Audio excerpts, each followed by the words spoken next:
பிரியமானவர்களே, எப்படி இருக்கீங்க? சந்தோஷமாக இருக்கீங்களா? நிச்சயமாக நீங்கள் சந்தோஷமாக, மகிழ்ச்சியாக, ஆசீர்வாதமாக இருப்பீங்கன்னு சொல்லி ஆண்டவருக்குள்ளே விசுவாசிக்கின்றேன். ஆண்டவர் உங்களை ஆசீர்வதித்து மகிழ பண்ணுவாராக. இந்த நிகழ்ச்சியை தொடர்ந்து பாருங்கள், மற்றவர்களுக்கு அறிமுகப்படுத்துங்க. இந்த காலையில் கர்த்தருடன் என்கிறதான யூடியூப் சேனலை மற்றவர்களோடு கூட பகிர்ந்து கொள்ளுங்கள். ஆண்டவர் உங்களை ஆசீர்வதித்து வழி நடத்துவார். தினமும் ஆறுதலான ஆண்டவருடைய வார்த்தைகளை ஆண்டவர் கொடுத்து ஆசீர்வதித்து வழி நடத்த உண்மையுள்ளவராய் இருக்கிறார்.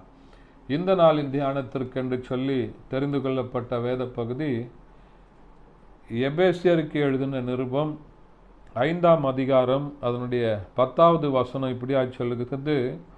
கர்த்தருக்கு பிரியமானது என்னது என்று சொல்லி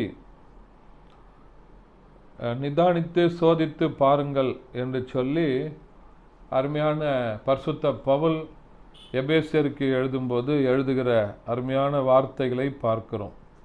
கர்த்தருக்கு பிரியமானது என்னது என்று சொல்லி நீங்கள் சோதித்து பாருங்கள் என்று சொல்லி பவுல் எழுதும்போது சொல்லுகிறார்.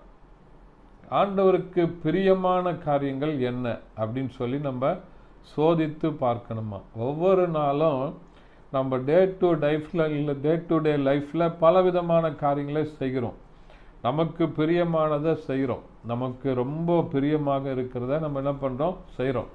உலக பிரகாரமாக நம்முடைய வேலைகளில், நம்முடைய வேலை ஸ்தலங்களில், நம்முடைய தொழில்களில், அப்புறம் மற்ற காரியங்கள், மற்றவர்களோடு கூட பேசுகிறது, பழகுகிறது, சம்பாஷிக்கிற காரியங்கள், இப்படி ஒவ்வொரு நாளும் நம்ம ஏராளமான காரியங்களை செய்து கொண்டிருக்கிறோம்.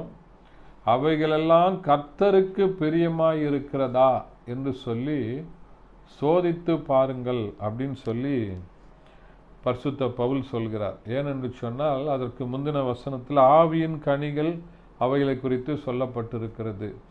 ஆண்டவருடைய பிள்ளைங்க எப்படி இருக்க வேண்டும் என்று சொல்லி சொல்லப்பட்டிருக்கிறது. ஆண்டவருக்கு பிரியமில்லாத காரியங்களை ஒருவேளை நான் செய்து சோதனைகளில், வேதனைகளில், பலவிதமான பிரச்சனைகளில் அகப்பட்டு கொள்ளாதபடி ஜாக்கிரதையாக நீங்கள் ஒவ்வொரு காரியத்தையும் செய்யும்போது நான் செய்கிற காரியங்கள் கர்த்தருக்கு பிரியமானதா அப்படின்னு சொல்லி நம்ம என்ன பண்ணணும், சோதித்து பார்க்க வேண்டும். எப்படி சோதிப்பது? ஆண்டவருடைய வசனத்தின்படி இது சரியாக இந்த காரியங்கள் வேதத்தில் ஆலோசனை என்ன சொல்லப்பட்டிருக்கிறது அப்படின்னு சொல்லி நம்ம என்ன பண்ணலாம், அதில் பைபிளில் நம்ம வேதத்தை வாசித்து ஆண்டவரிடத்தில் ஆலோசனைகளை பெற்றுக்கொள்ளலாம். ஜெபத்தில் ஆண்டவருடைய சமூகத்தில் தனிமையாக நீங்கள் போய் ஜெபிக்கும்போது, அது வேதத்தை தியானிக்கும்போது, ஆண்டவரோடு கூட நீங்கள் நெருங்கி வாழ்கிற அனுபவத்தில் இருக்கும்போது நிச்சயமாக ஆண்டவர் அவருக்கு பிரியமானது எது, பிரியமில்லாதது எது என்பதை உங்களுக்கு கற்றுத்தருவார். அவருக்கு பிரியமான காரியங்களை செய்யுங்க, ஆண்டவருடைய ஆசீர்வாதத்தை பெற்றுக்கொள்ளுங்க. ஆண்டவர் உங்களோடு கூட இருந்து மகிழ பண்ணுவாராக. ஜெபிக்கலாமா? பரிசுத்த பிதாவே, உம்மை துதிக்கிறோம், உம்மை ஸ்தோத்தரிக்கிறோம், உம்முடைய நாமத்தை மையப்படுத்துகிறப்பா. ஆசீர்வாதமான இந்த நல்ல காலை வேளைக்காக நன்றி செலுத்துகிறோம். இந்த நாளில் கேட்ட வசனத்தின்படி கர்த்தருக்கு பிரியமானது என்னது என்று சொல்லி சோதித்து அறியுங்கள் என்கிறதான வசனத்தின்படி ஆண்டவரே உமக்கு பிரியமான காரியங்களை செய்ய வழிகளில் நடக்க உதவி செய்யுங்க. இயேசுவின் நாமத்தில் பிதாவே, ஆமென். தேங்க்யூ. God bless you.